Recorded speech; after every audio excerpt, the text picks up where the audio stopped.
Hello friends, स्वागत है आपका अपने यूट्यूब चैनल लर्न स्किल्स पे। तो चलिए आज का अपना क्वेश्चन शुरू करते हैं। क्वेश्चन है regarding earthquake which of the following statement is true. यानी भूकंप के संबंध में इनमें से कौन सा कथन सत्य है। पी तरंगे अनुप्रस्थ तरंगे हैं, तो ये जो ऑप्शन ए दिया है वो गलत है। पी तरंगे होती हैं वो किस तरंगे होती हैं, तो प्राथमिक या अनुदैर्ध्य तरंग होती हैं। अगला देखते हैं धरातल पर उद्गम केंद्र के ऊपर के स्थान को अधिकेंद्र कहते हैं। तो ये जो बिल्कुल सही है। यहाँ पर देखते हैं, यहाँ से ये जो इसका उद्गम केंद्र है, यहाँ से जो ऊपर धरातल पर गया, इसे क्या कहेंगे, तो अधिकेंद्र कहेंगे। जानवरों के व्यवहार का अध्ययन स्थानीय लोगों द्वारा अपनाए गए भूकंप की भविष्यवाणी के तरीके में से एक है। यानी ये भी सही है। ये लोग अपनाते हैं जो जंगलों में रहते हैं, फिर जनजातीय जो जाति बोली जाती है, वो लोग इसका ये तरीका अपनाते हैं। तो इसका आंसर हो जाएगा, हमारा दो ऑप्शन सही है, बी और सी, तो हो जाएगा ऑप्शन डी, यानी बी और सी। चलिए इसके बारे में हम थोड़ा सा समझते हैं। भूकंप में तरंगों के धरातल पर उद्गम केंद्र के ऊपर के स्थान को अधिकेंद्र कहते हैं। जो इसका ऊपर के स्थान, इसे अधिकेंद्र कहेंगे। भूकंप की भविष्यवाणी के अध्ययन में जानवर के व्यवहार का अध्ययन एक कारगर उपाय है, जिसे स्थानीय लोग यानी मुख्यतः जनजातीय व पहाड़ी वासियों द्वारा अपनाया जाता है। भूकंप के दौरान मुख्य रूप से तीन प्रकार की तरंगे उत्पन्न होती हैं। कौन कौन सी हैं? पी तरंगे, एस तरंगे और यल तरंगे। पहला है प्राथमिक अथवा अनुदैर्ध्य तरंगे, इन्हें पी तरंग भी कहा जाता है। जो पी तरंग उन्हें प्राथमिक या अनुदैर्ध्य तरंग कहे जाते हैं। ये सबसे पहले धरातल पर पहुंचती हैं। यानी धरातल पर पहुंचने वाली कौन सी तरंग हो जाएगी, तो प्राथमिक तरंग या अनुदैर्ध्य तरंग या फिर पी तरंगे। बात करें अगर पी तरंग की, तो ये यस तरंग की तुलना में जो पी तरंग होती है वो 66% अधिक तीव्र होती है, फिर अधिक तेज होती हैं। दूसरा है द्वितीय अथवा अनुप्रस्थ तरंगे, इन्हें यस तरंगों के नाम से जाना जाता है। ये केवल ठोस माध्यम में विचरण करती हैं। तीसरा है धरातलीय तरंगे, इन्हें यल तरंगों के नाम से जाना जाता है, फिर इन्हें यल तरंग कहते हैं। और ये सबसे अधिक प्रभाव करती हैं, प्रभाव डालती हैं। ये सबसे अधिक प्रभावशील होती हैं और सबसे लंबा मार्ग तय करती हैं। देख सकते हैं यहाँ पर एक पी तरंगे, यस तरंगे और फिर यल तरंगे हैं। जो यल तरंगे ये अधिक सबसे प्रभावशाली तरंगे ये होती हैं, यल तरंगे वाली। चलिए अगला क्वेश्चन देखते हैं। अब तो इसे क्या कहेंगे, जहाँ से भूकंप उद्गम होता है तो उसे कहते हैं उद्गम केंद्र, और जो ऊपर जाता है ये वाला इसे अधिकेंद्र कहेंगे। चलिए अगला क्वेश्चन देखते हैं। अगला क्वेश्चन है which of the following countries is a part of Amazon river basin. यानी अमेजन नदी बेसिन का इनमें से कौन सा एक देश है जो कि हिस्सा है। तो यहाँ पर देख सकते हैं फोटो में कौन कौन सा है, Colombia, Ecuador, Peru, Bolivia, Brazil, Guyana, Suriname और वेनेजुएला। तो मैं कौन सा आंसर दिया है, वेनेजुएला, यानी ऑप्शन सी हो जाएगा हमारा आंसर इसका, वेनेजुएला। अमेजन नदी विश्व की सर्वाधिक विस्तृत व द्वितीय सबसे लंबी नदी है। सबसे द्वितीय लंबी कौन सी हो जाएगी, तो अमेजन नदी। यह दक्षिण अमेरिका महाद्वीप में एंडीज पर्वत से निकलकर दक्षिण अमेरिकी देश Peru, Brazil, Bolivia, Ecuador, Colombia, Venezuela, Guyana और सूरीनाम के जलग्रहण क्षेत्र से प्रभावित होती हुई अटलांटिक महासागर में गिरती है। निकलती कहाँ से है, तो एंडीज पर्वत से, और जाकर गिरती कहाँ पे है, तो अटलांटिक महासागर में। किन देशों में बहती है, तो अमेरिकी देश हैं Peru, Brazil, Bolivia, Ecuador, Colombia, Venezuela, Guyana और सूरीनाम के जो देश हैं उन क्षेत्रों में बहती है। चलिए अगला क्वेश्चन देखते हैं। अगला क्वेश्चन है वेयर डज इल नीलो फ्लो। यानी इल नीलो फ्लो जो है वो धारा कहाँ बहती है, इनमें से किस स्थान पर वो जो इल नीलो फ्लो है वो बहती है। तो हो जाएगी प्रशांत महासागर या फिर Pacific ocean. Option A Pacific ocean. El Nino धारा प्रशांत महासागर में प्रभावित होती है। यह एक जलवायु पैटर्न है जो पूर्वी उष्णकटिबंधीय प्रशांत महासागर में सतही जल के असमान रूप से तापन की स्थिति को दर्शाता है। चलिए अगला क्वेश्चन देखते हैं। अब मैंने बिल्कुल पॉइंट टू पॉइंट लिख दिया इसमें, ताकि कोई समस्या ना हो। मैंने फोटो भी लगा दिया है जिससे समझने में थोड़ी सी सुविधा हो। अगला क्वेश्चन है which of the following are joined by Panama Canal. यानी पनामा जो नहर है वो इनमें से किसको जोड़ती है। पनामा नहर किसको जोड़ती है, तो अटलांटिक ओशियन और पैसिफिक ओशियन को, यानी ऑप्शन ए अटलांटिक महासागर और प्रशांत महासागर को देखते हैं। इधर पनामा नहर और ये अटलांटिक और इधर पैसिफिक ओशियन। बात करें पनामा नहर अटलांटिक महासागर एवं प्रशांत महासागर को जोड़ती है। यह मानव द्वारा बनाई गई एक जलमार्ग है। यह किस देश में है? तो ये पनामा देश में स्थित है। चलिए अगला क्वेश्चन देखते हैं। अब अगला क्वेश्चन है which layer of the atmosphere has the lowest temperature.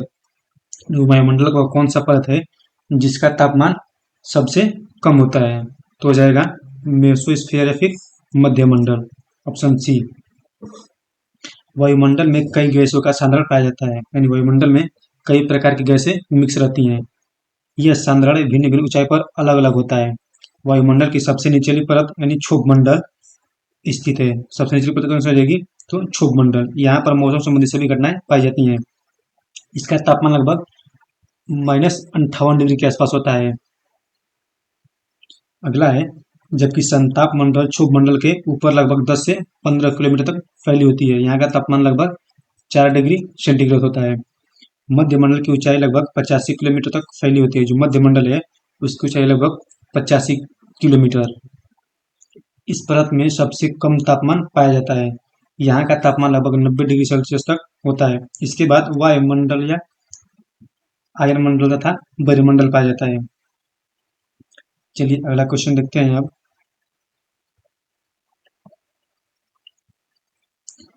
Which of the following options in the correct sequence of layer of the atmosphere starting from the earth surface, यानी पृथ्वी के सरफेस यानी पृथ्वी के सतह से शुरू होकर वायुमंडल पृथ्वी की सतह से सबसे नीचे कौन सी वायुमंडल की परत पाई जाती है?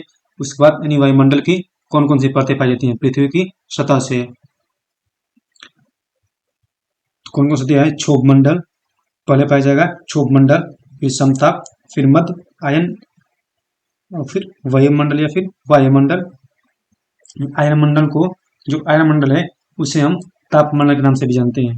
तो ऑप्शन ए क्षोभ मंडल, समताप मंडल, मध्य मंडल, आयन मंडल या फिर तापमंडल या फिर वायुमंडल या वायुमंडल।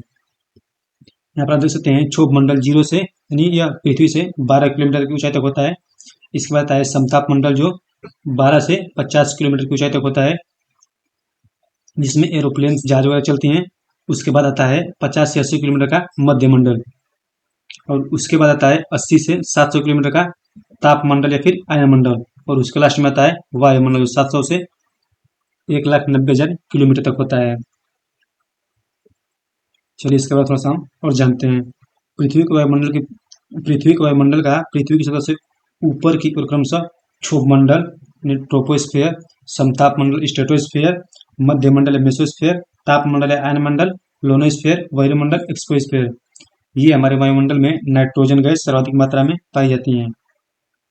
जो हमारा वायुमंडल है उसमें सबसे ज्यादा कौन सी गैस पाई जाती है? तो नाइट्रोजन गैस पाई जाती है।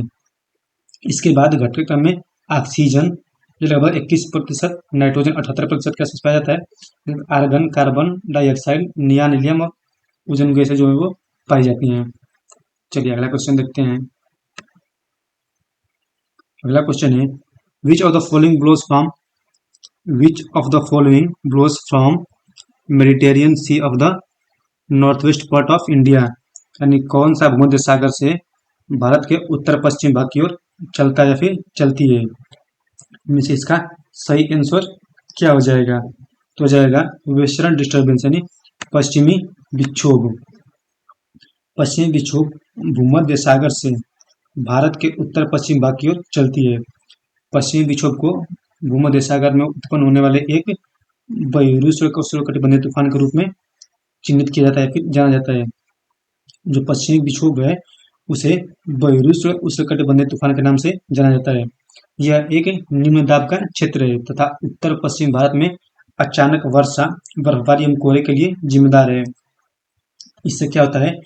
उत्तरी भारत के जो क्षेत्र है, उत्तर पश्चिम भारत के जो क्षेत्र हैं वहाँ पर अचानक से वर्षा होने लगेगी, फिर बर्फ पड़ने लगेगा, फिर अचानक से कोहरा या फिर जिसे ओस कहते हैं वो पड़ने लगता है।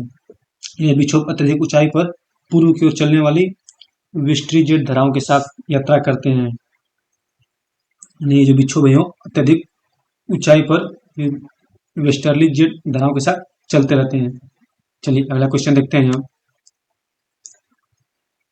अगला क्वेश्चन है, what is the origin of western disturbance that are active is north west Indian during winter, यानी शीतकाल में उत्तर पश्चिम भारत में सक्रिय रहने वाले पश्चिमी विक्षोभ का उत्पत्ति स्थल इनमें से किस स्थान से होता है?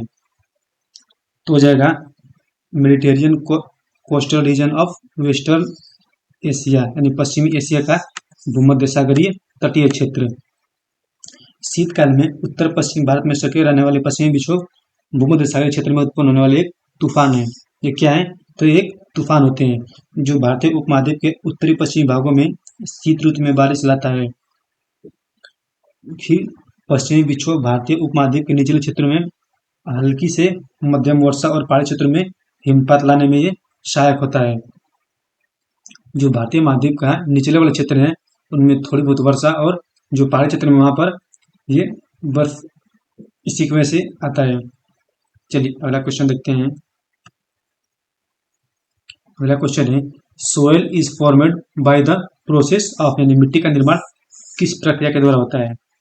तो मिट्टी का निर्माण किस प्रक्रिया के द्वारा होता है? तो होता है अपक्षय के द्वारा, यानी वेथरिंग के द्वारा। ऑप्शन सी, अपक्षय के द्वारा। मृदा या फिर मिट्टी का निर्माण अपक्षय प्रक्रिया से होता है। अपक्षय या अपरदन के कार्यों का चट्टान में विघटन होता है। चट्टान के अपक्षयित पदार्थों के रंध्रों में कुछ वायुमंडलीय गैसें जैसे नाइट्रोजन, ऑक्सीजन आदि का भी समावेश हो जाता है। चलिए अगला क्वेश्चन देखते हैं। अगला क्वेश्चन है, the largest bauxite produce is, यानी बॉक्साइट का सर्वाधिक उत्पादक कौन सा देश है? देख सकते हैं मैप में कौन सा देश है, तो है ऑस्ट्रेलिया। तो जाएगा ऑप्शन सी, ऑस्ट्रेलिया। ऑस्ट्रेलिया विश्व का सबसे बड़ा बॉक्साइट उत्पादक देश है। बात करें चीन की, तो ये दूसरे स्थान पर बॉक्साइट उत्पादन करने वाला देश आता है। बॉक्साइट एल्यूमिनियम और गैलियम का अयस्क होता है। जो बॉक्साइट है वो एल्यूमिनियम और गैलियम का एक अयस्क होता है। बॉक्साइट एक औषधि चट्टान है। उल्लेखनीय है कि उड़ीसा भारत का सबसे बड़ा बॉक्साइट उत्पादक राज्य है। बात करें भारत के सबसे बड़े बॉक्साइट उत्पादक राज्य की, तो हो जाएगा उड़ीसा राज्य। चलिए अगला क्वेश्चन देखते हैं आप। अगला क्वेश्चन है, fossil fuels are example of which type of resource, जो जीवाश्म ईंधन है वो किस प्रकार के संसाधनों के उदाहरण है? तो किस प्रकार के संसाधनों के उदाहरण है? तो हो जाएंगे नवीकरणीय प्रकार के संसाधन, गैर नवीकरणीय प्रकार के संसाधन। जो जीवाश्म ईंधन गैर नवीकरणीय प्रकार के संसाधनों के उदाहरण है, जो संसाधन निरंतर उपयोग के बाद समाप्त हो जाते हैं, यानी ये हमेशा इनका उपयोग करते हैं समाप्त हो जाएंगे, वे गैर नवीकरणीय कहलाते हैं। ये पृथ्वी में सीमित मात्रा में पाए जाते हैं और इनका उपयोग अस्थायी रूप से नहीं किया जा सकता। उदाहरण जैसे जीवाश्म ईंधन, खनिज पदार्थ इत्यादि, जो इनका अगर लगातार उपयोग किया जाए तो ये कुछ टाइम के बाद खत्म हो सकते हैं। चलिए अगला क्वेश्चन देखते हैं हम। अगला क्वेश्चन है, what are the main minerals components of the ocean crust, यानी महासागरीय परपट्टी के मुख्य खनिज घटक क्या हैं? तो क्या हो जाएंगे? सिलिका और magnesium. Option C, silica and magnesium. किसी महासागर के ऊपरी परत को ही महासागरीय परपट्टी कहते हैं। जो महासागर का ऊपरी परत होता है उसे महासागरीय परपट्टी कहते हैं। इसमें पाए जाने वाले मुख्य खनिज घटक सिलिका और मैग्नीशियम है। बात करें इसकी मोटाई की, तो यह 5 से 10 किलोमीटर तक पाई जाती है। इसमें जो कैंड्रिक चट्टान होती है उसकी कमी होती है, फिर अभाव होता है। इसके विपरीत जो महाद्वीपीय भूपरपट्टी में लावा, राख, चूना पत्थर, बलुआ पत्थर व कैंड्रिक चट्टानों की भी प्रधानता होती है। इस परपट्टी की मोटाई 30 से 50 किलोमीटर तक पाई जाती है। यहाँ पर कहने का मतलब है जो सिलिका और मैग्नीशियम होता है वह 5 से 10 किलोमीटर की मोटाई तक पाई जाती है, और लावा, राख, चूना पत्थर, बलुआ पत्थर और कैंड्रिक चट्टान ये 30 से 50 किलोमीटर की मोटाई तक पाई जाती है। चलिए अगला क्वेश्चन देखते हैं आप। चलो फ्रेंड्स, आज के लिए इतना ही, मिलेंगे अगले वीडियो में।